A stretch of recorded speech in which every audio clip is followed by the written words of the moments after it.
Hello friends, this is Akanksha and you're watching the Learning Hub. So in this video, I will tell you about the primary market. In the previous video, as explained the topic is the capital market and the difference between the capital market and the money market. That was a great and the important topic. So in this video, there is a topic. So primary market, I was tell you first earlier that it is a market for the new issue shares or the new issue securities market that named here, that is the primary market. What it's mean, जब भी कोई नई security के साथ dealing होती है, that is called the primary market. There is no geographical location for the primary market. मतलब आप ये समझ सकते हो जैसे कि जो फर्स्ट इश्यू होता है ना, फर्स्ट इश्यू ऑफ शेयर बिल्कुल fair and the fresh share होते हैं. उस टाइम पे शेयर ही नहीं, कोई भी सिक्योरिटी जब fresh and the first time issue होती है तो उसकी जो बाइंग होती है, buying of the securities in the primary market, it is most important line that in the primary market there is only the buying of securities. Okay, so the market of the new issue securities is known as the primary market. It is also known as the new issue market. Now start the line by line explanation of the NCERT book, PST part 2nd.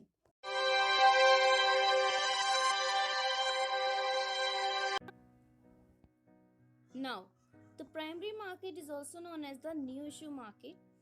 It deals with the new securities being used for the first time. When the security used for the first time, it is dealing in the market that is known as the primary market.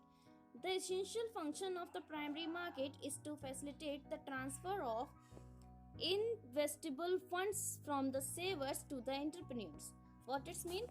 The essential function of a primary market.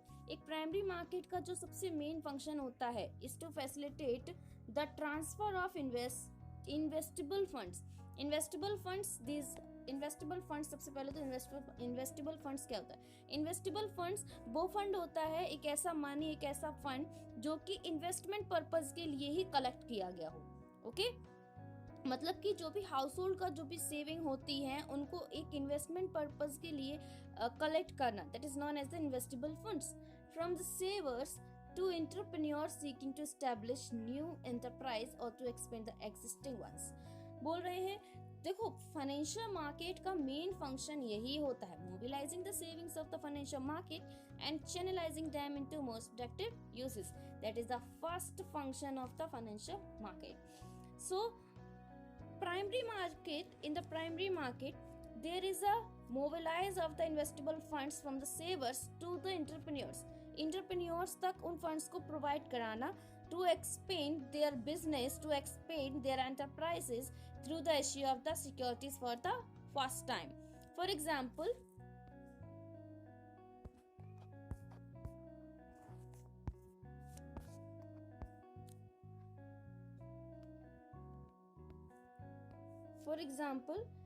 there is a business concern, there is any enterprise ABC Limited, ABC Enterprise, ठीक है, ये एक ABC Enterprises है, ठीक है.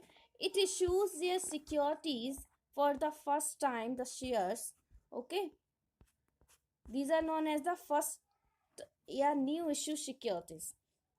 Now, in which market this enterprise entered? In the primary market. Okay,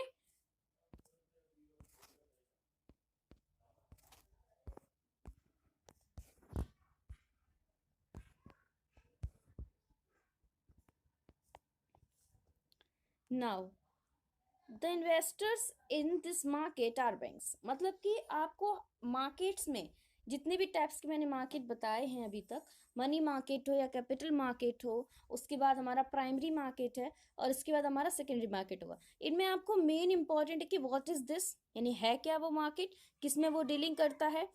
और उसके साथ साथ उसमें कौन कौन से इन्वेस्टर्स हैं जो कि उसमें डीलिंग करते हैं, मतलब कौन कौन से पर्सन्स हैं, कौन कौन से इन्वेस्टर्स हैं जो कि उसमें डीलिंग करते हैं। तो investors in this market, in the primary market, are the banks, financial institutions, insurance companies, mutual funds and the individuals. इनको आप लर्न जरूर करना, because these are most important in the point of view of the MCQs।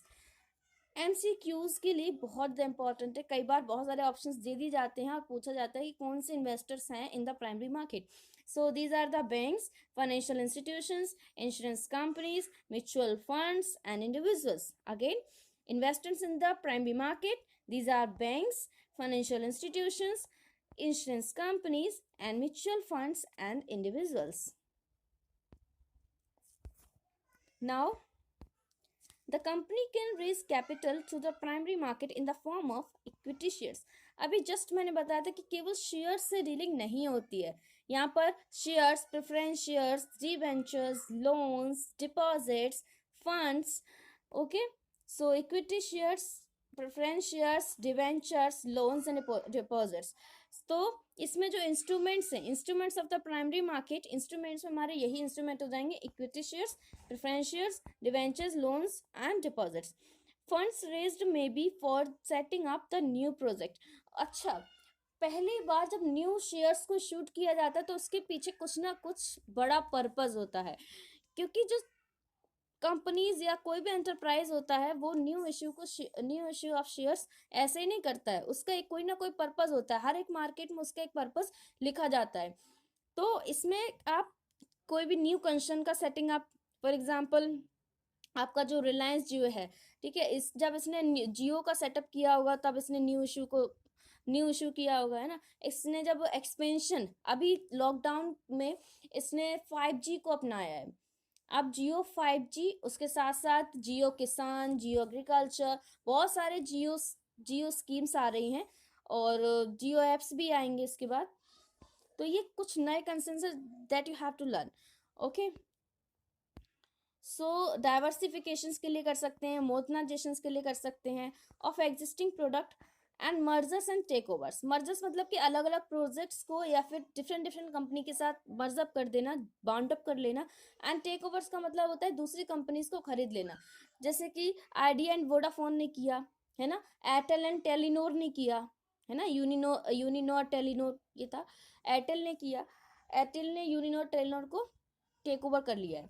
Next है हमारा, इसमें आप किस तरीके से डीलिंग करते हो या फिर क्या मेथड्स ऑफ फ्लोटेशंस होते हैं। कई बार इनका डायरेक्ट क्वेश्चन आता है कि what are the methods of flotation in the primary market, यानी कि किस तरीके से हम डील कर सकते हैं प्राइमरी मार्केट में। कोई भी कंपनी 5 से 6 तरीके से डील कर सकती है, ठीक है। तो इसको पढ़ते हैं। First is here offer through prospectus. देखो एक यहाँ पे एग्जाम्पल ले लेते हैं।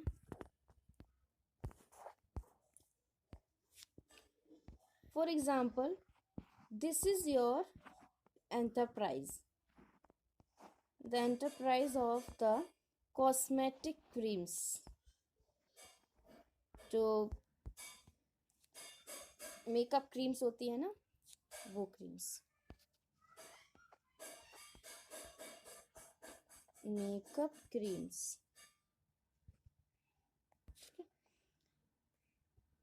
दिस एंटरप्राइज ABC, इस एंटरप्राइज का नेम है ABC, ठीक है। इस एंटरप्राइज का क्या नेम है, ABC। And this enterprise manufacture new product, एक कोई न्यू तरीके की designable, sorry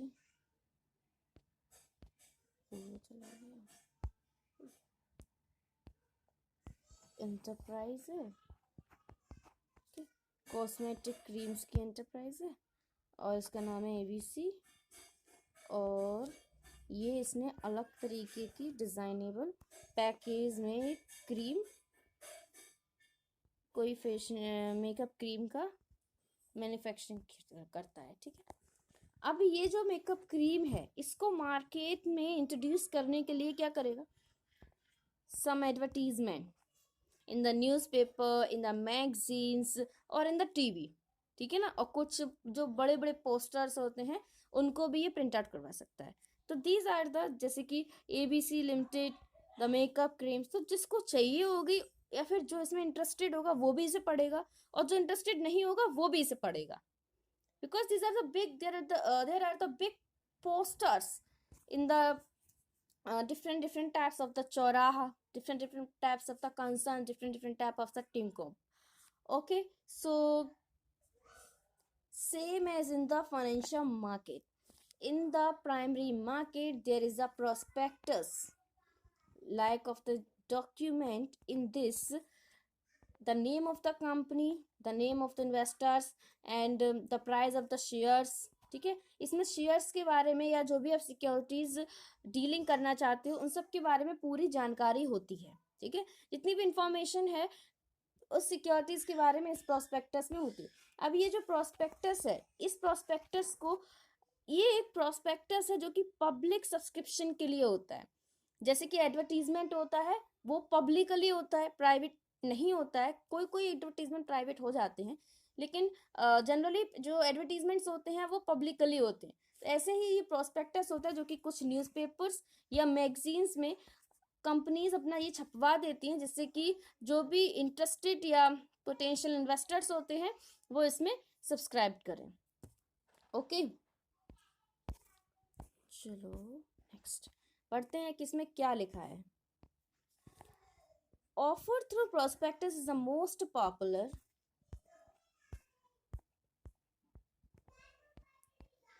method of raising funds by public companies.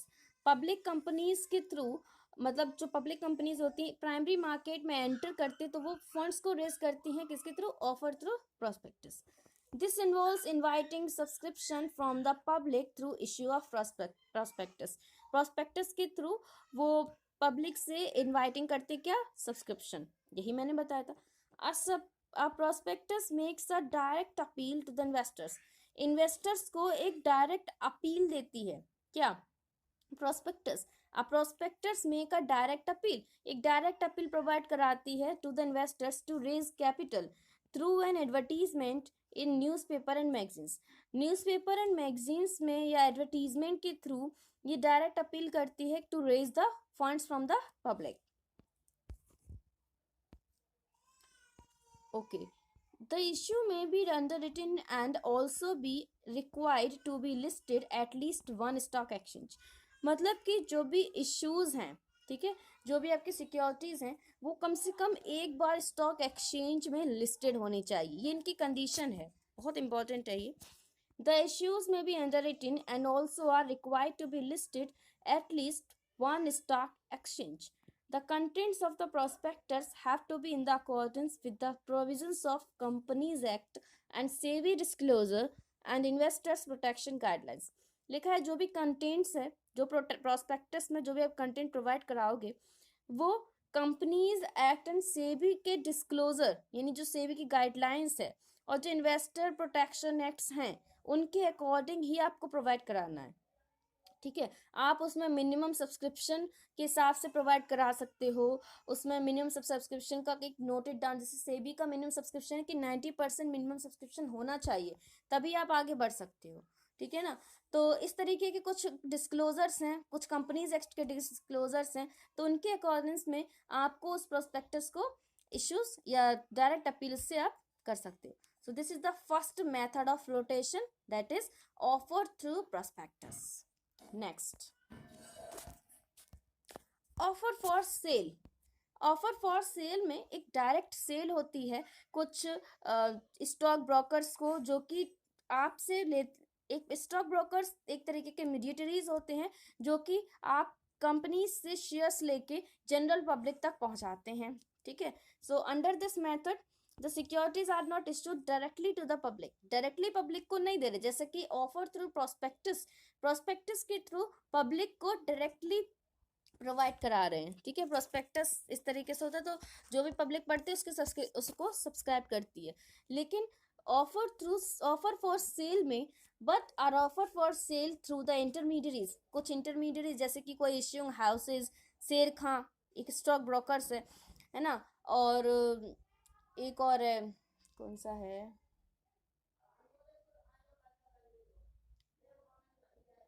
okay, so in this case a company sells securities and block at an agreed price to brokers. तो एक agreed price में brokers को cell कर देते हैं, और ब्रोकर्स अपने हिसाब से रीसेल करते हैं जनरल पब्लिक को, जो भी उन्हें सही प्राइस लगते हैं उस प्राइसेस में. So this is the second method, that is the offer for cell. Next, private placement. Private placement पे क्या है, कुछ स्पेसिफाइड पर्सन्स या कुछ स्पेसिफाइड कंपनीज को ही डायरेक्टली सेलिंग होती है प्राइवेट प्लेसमेंट में. Private placement is the allotment of securities by company to the institutional investors. कुछ इंस्टीट्यूशनल इन्वेस्टर्स को या फिर सम सिलेक्टेड इंडिविजुअल्स, कुछ सिलेक्टेड इंडिविजुअल्स को. It helps to raise the capital more quickly than public issue. इसमें बहुत जल्द capital मिलती है. For example if a company is here, ठीक है, ये कोई कंपनी है टेढ़ी मेढ़ी सी, तो ये कंपनी क्या करती है, इनके कुछ इन्वेस्टर्स बंधे हुए हैं, ठीक है, तो कुछ इन्वेस्टर्स को दे दिया, कुछ अपने रिलेटिव्स को दे दिया, ठीक है, कुछ सिलेक्टेड इंडिविजुअल्स को ही अपने शेयर्स को बांट देना, तो उसको हम बोलते हैं प्राइवेट प्लेसमेंट. मतलब कि पब्लिक को ना देना, प्राइवेटली प्लेसमेंट करना, that is known as the private placement. Private placement is the allotment of securities by the company to the institutional investors and some selected individuals. It helps to raise the capital more quickly than a public issue. Access to the primary market can expensive. मतलब primary market में assess करना expensive हो सकता है, क्योंकि कुछ जैसे कि इंटरमीडियरीज को आपने दिया तो आपका जो शेयर है वो महंगा सेलिंग होगी, और उसके साथ साथ इंटरमीडियरीज का कमीशन लेगा. उसके बाद अगर आप प्रोस्पेक्टस के थ्रू करते हो तो प्रोस्पेक्टस भी एक्सपेंसिव हो सकता है.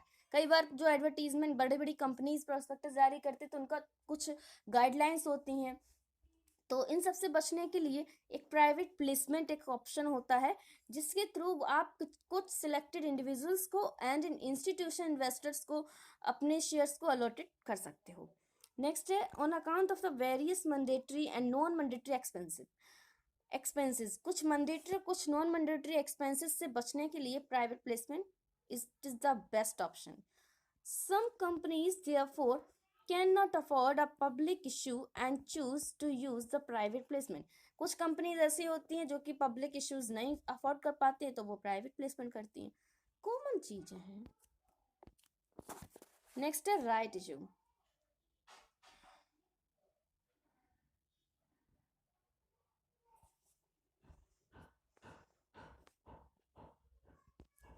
राइट इशू में क्या है, कुछ शेयर होल्डर्स को देना, ठीक है. राइट इश्यूज में जो भी शेयर्स हैं वो शेयर होल्डर्स को प्रोवाइड कराना, जो एग्जिस्टिंग शेयर होल्डर्स होते हैं उन्हीं को एक प्रोपोर्शन में प्रोवाइड कराना. कई बार ऐसा होता है कि जो कंपनीज होती हैं वो इन सब जो ऊपर ऑप्शंस पड़े थे उनको ना चोजन करते हो वो राइट इशू करती हैं. जैसे कि एक कोई कंपनी है,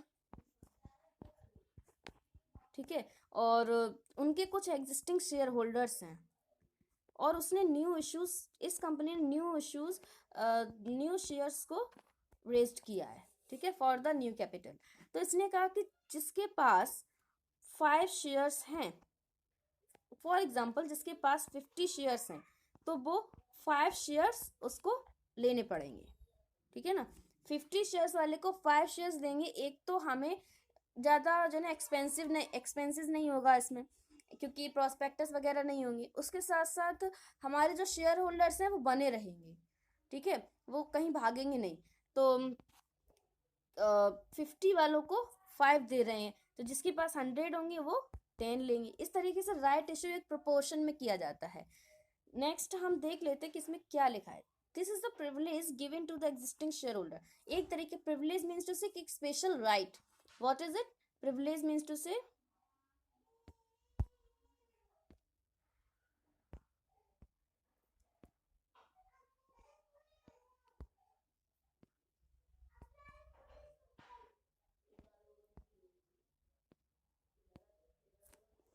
this is the privilege given to existing shareholder to subscribe to a new issue of shares according to the terms and conditions of the company.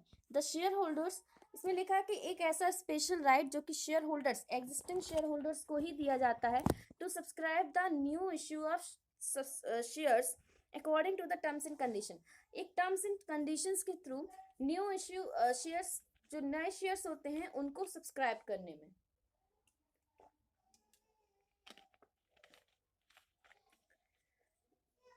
फिर लिखा है the shareholders offered to right to buy the new shares, right to buy the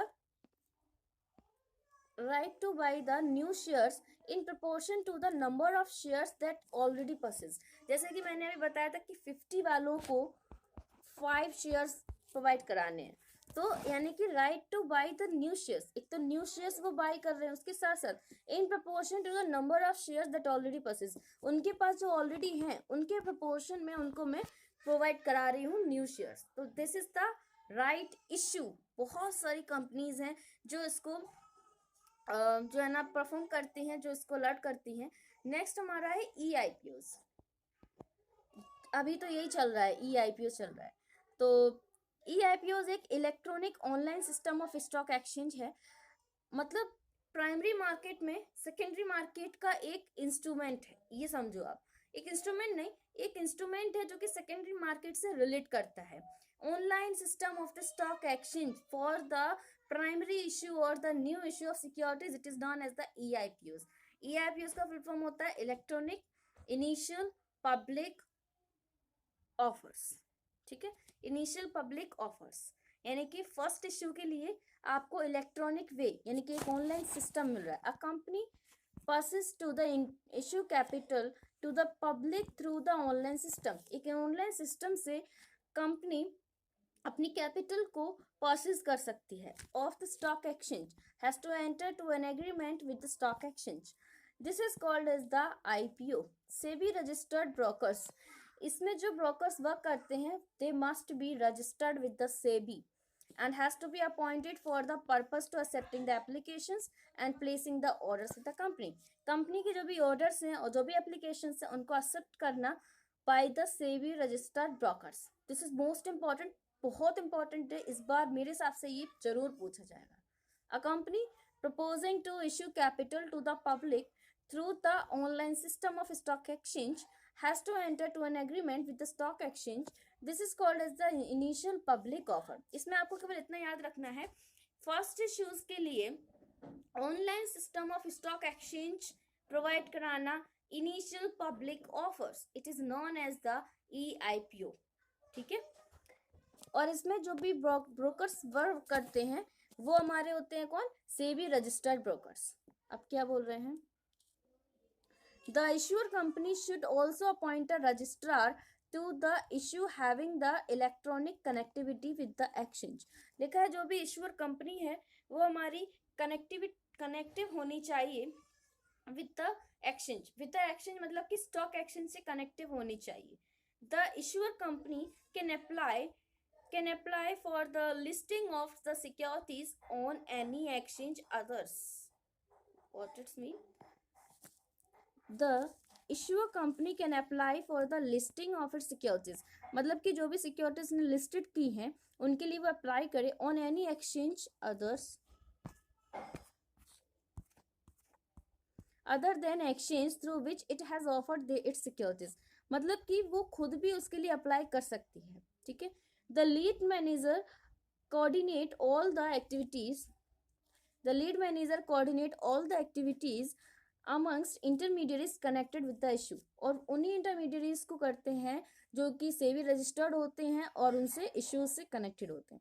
सो ये हमारे methods of flotation थे। 5 methods of flotation are there, most important is here that is the E I P O. ठीक है, इसको अच्छे से पढ़ना, 2 से 3 बार पढ़ना जिससे कि तुम्हें अच्छे से समझ में आ जाए।